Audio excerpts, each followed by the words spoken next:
Selamat siang semuanya. Perkenalkan, nama saya Keisha Balkis Lubis dari kelompok 2 mata kuliah Kewarganegaraan.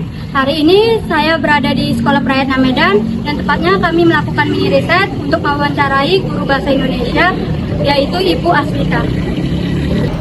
Assalamualaikum warahmatullahi wabarakatuh. Selamat siang semuanya. Terima kasih kami ucapkan kepada Ibu yang telah berkenan meluangkan waktunya untuk kami. Pada kesempatan ini, kami ingin melakukan wawancara di Sekolah Prayatna Medan terkait penerapan nilai-nilai demokrasi yang ada di sekolah. Hasil wawancara ini nantinya akan menjadi bagian pembelajaran dan penelitian untuk kelompok kami. Baik Bu, menurut pandangan Ibu, apa sih tentang demokrasi itu Bu dalam konteks sekolah?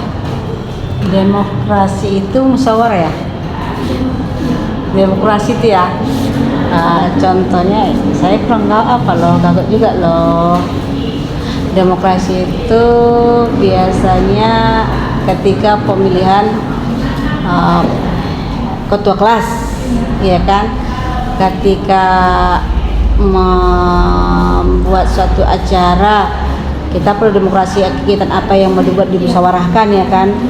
Nah, kemudian demokrasi itu biasanya diterapkan ketika kita mau ngambil suatu keputusan dalam suatu permasalahan atau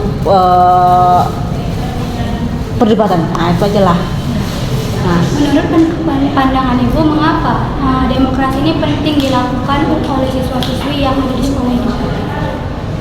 Menurut saya demokrasi penting agar setiap warga apa di sekolah ya? Setiap siswa berhak mendapatkan istilahnya kebebasannya dalam mengeluarkan pendapatnya, kemampuannya ataupun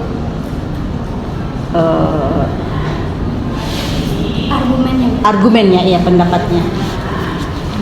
Apakah di sekolah ini Bu, siswa dan siswi sudah diberikan kesempatan yang sama gitu Bu untuk menyuarakan aspirasi, pendapat dan diskusi mereka terkait keputusan yang akan nanti mereka ambil? Udah dikasih, setiap siswa itu berhak memilih, mengeluarkan argumen pendapatnya, siapa yang menurutnya cocok, siapa yang rasa nggak pantas. Pokoknya di sini di sekolah ini setiap siswa berhak untuk mengeluarkan suaranya, pendapatnya masing-masing. Bagaimana Bu peran guru dalam menumbuhkan sikap demokratis di kelas maupun di lingkungan sekolah ini? Peran guru itu menumbuhkan sikap demokratis. Sikap demokrasi ya. Gimana ya? Ya, caranya yang di awal tadi, siswa bisa mengajukan pendapat ataupun argumennya kepada guru apabila mungkin nggak cocok, apabila dia bentrok dengan satu permasalahan di sekolahnya, ataupun dia argumen dia tentang pelajaran pun bisa juga demokrasi diterapkan. Jadi berarti Bu, penerapan demokrasi yang ada di sekolah ini sudah berjalan dengan baik? Sudah sangat dengan baik, sangat baik. Jadi menurut Ibu tantangan terbesar yang Ibu hadapi dalam menyuarakan demokrasi di sekolah ini apa? Sebagian besar kan masih ada sih siswa itu yang misalnya dia mempunyai hak, misalnya dia apa namanya haknya ini yang kadang dia pendapat orang nggak bisa terima, dia itu tantangannya, tapi kita berusaha dengan memberikan pengarahan dengan argumen agar pendapat orang itu bisa diterimanya, itu di biasanya dari juga siswa yang misalnya kok bisa kayak gitu, nggak bisa lakukan gitu, dia tidak sepakat atau tidak bertentangan dengan pendapat orang lain di sini ya. Jadi ini terakhir Bu, apa saran dari Ibu agar demokrasi di sekolah ini dapat berjalan lebih efektif Bu dan bermanfaat untuk perkembangan sekolah ini?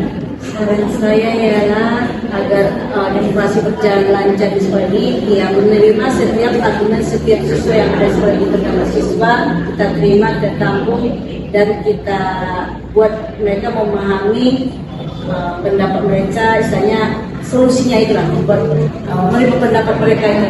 Berarti demokrasi ini diterima lah ya untuk sekolah ini. Baik Bu, terima kasih banyak atas jawaban dan penjelasan yang telah Ibu berikan. Semoga wawancara ini bermanfaat bagi kami dan juga menjadi masukan untuk pengembangan demokrasi yang ada di sekolah. Demikian wawancara pada hari ini. Sekali lagi kami ucapkan terima kasih kepada Ibu